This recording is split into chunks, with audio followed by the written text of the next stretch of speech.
Okay, and welcome back to another spray paint test. Today's test is going to be this paint right here. This is the Quick Color. You get this at Home Depot. You can find it on the floor underneath all the spray paint. And it is a 98-cent spray paint. And they provide it, for those people that, it kind of says it right on it. Just need a quick color, don't need it to be high quality, something needs to be black, so there it is. Or if you have something huge where this can take like 10 cans, you would want a cheap can. Some ideas of why. Now I'm doing a test on it just to see how good it is so that y'all can see whether or not to buy it. And the reason why you would imagine that it's lousy paint because it's 98 cents, but in the past, say for example this color over here, this is the 98-cent spray paint from Walmart, but from about 5 years ago. About 5 years ago, their 98-cent spray paint was really good. Like this can is actually that old and it's really good. Now their 98-cent spray paint is not so good. So we are going to test this to see if this is a high quality or super low quality. We're doing the standard test. We have plastic spoons. One of them is primed, one of them is bare, and then we have some wood. And then for a metal test, I just have some aluminum foil there. And we'll see what it does. So let's get to spray painting and see what happens.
Okay, here's what we have so far. So going straight to this one because that's the most concern for me, is that it definitely does react to plastic. It's doing the plastic crazing thing. It doesn't mean that it's over, it just means that you're going to have to put a lot more coats on for it to overcome that crazing. Whereas the one that had the primer on it, barely, it may have reacted a little bit, or maybe my coverage wasn't quite so good, but compared to the other one, much better. The primer is protecting the plastic from the paint, and that's really half the reason why you primer plastic like model cars, is to protect from the paint reaction. And so I will put I'm guessing that the second coat on this will be it, and that one will be looking good, and this one may take quite a few coats. That's another thing that we're going to be learning here, is how many coats without primer it takes on plastic. Wood soaked it up, as we know that wood would, but and the same thing, we'll see how many coats it takes to seal and then paint, to seal and then start to turn glossy. And metal, of course, paints don't usually react to metal, and so it didn't, and so it was glossy on the first try. Just looking at the coverage, that is of course just the first coat. We have some metal showing through, but I think after 2 coats it's going to be good. So I'm already going to say that it's going to be real good for metal. And so like if you're painting a whole trailer, like this winter I'm going to be painting a whole trailer, I'll probably go get like 10 cans of this. Anyway, let's put more coats on and see what we get.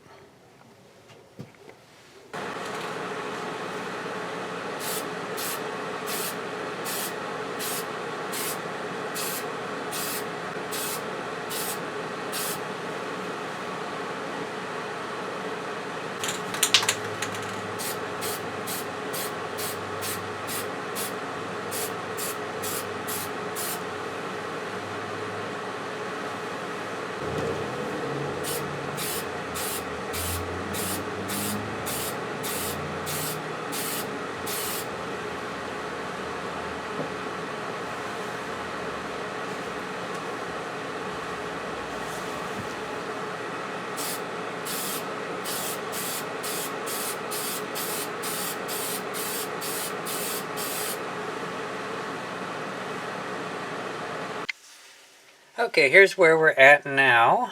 And I think at this point what I'm going to do is I will just skip ahead and finish all this and let you know how many coats it took. So this one's looking better, but it's certainly not done. Normally you would want it to be done after about 2 coats.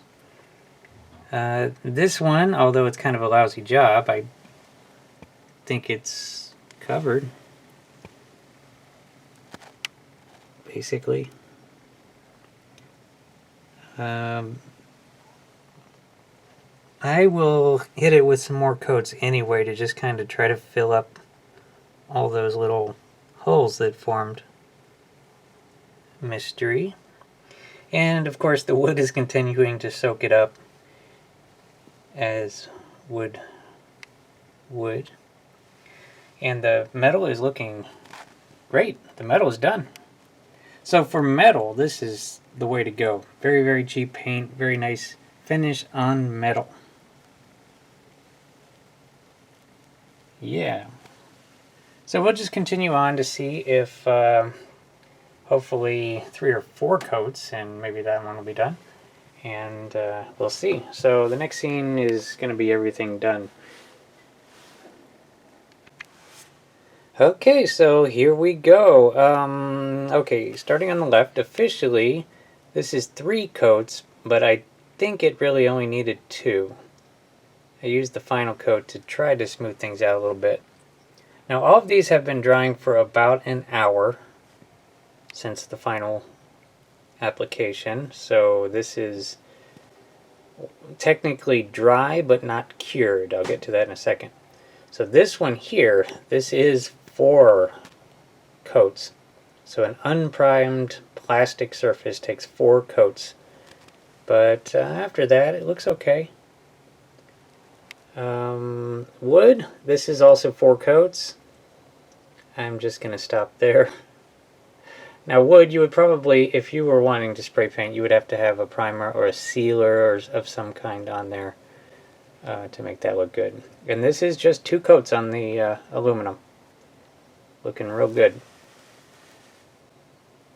Anyway, so the next thing to do, so according to the label, it is dry in an hour, but I'm certainly not going to touch it. It says that it is cured in 48 hours. So what we're going to do now is wait 48 hours. So 2 days later, I'm going to come back here and then I'll touch it. And we'll see how it's doing. So, see you there. Okay, here we go. It has been 2 days, and I believe it is probably cured. And here's a look at them. They look pretty much like they did 2 days ago. And now we're going to try the touch test. See if these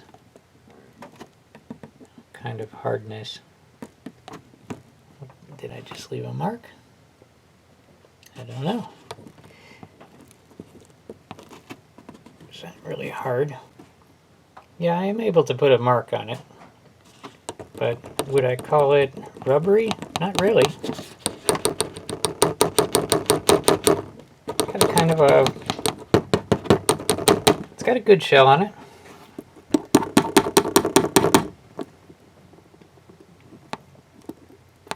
But you can, if you push really hard, You can leave a mark in it.